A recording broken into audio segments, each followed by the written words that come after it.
На Универзитетот Емори во Атланта, еден истражувач е на мисија да помогне во комуникацијата меѓу доенчињата и родителите.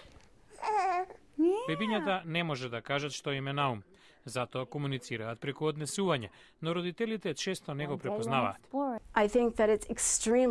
Можно е важно да им помогнеме на родителите подобро да го разберат навидум невообичаеното однесување на децата. Мишел Лемпел раководила со истражувањето за врската меѓу спиењето и растењето.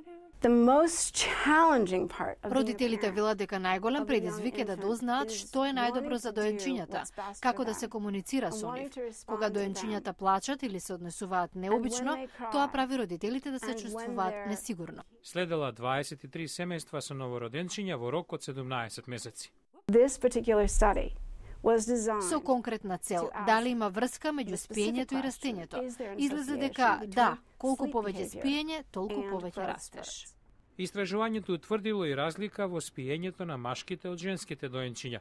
Првите спијат на подолги периоди, додека вторите додаваат и куси дремки на редовното спиење.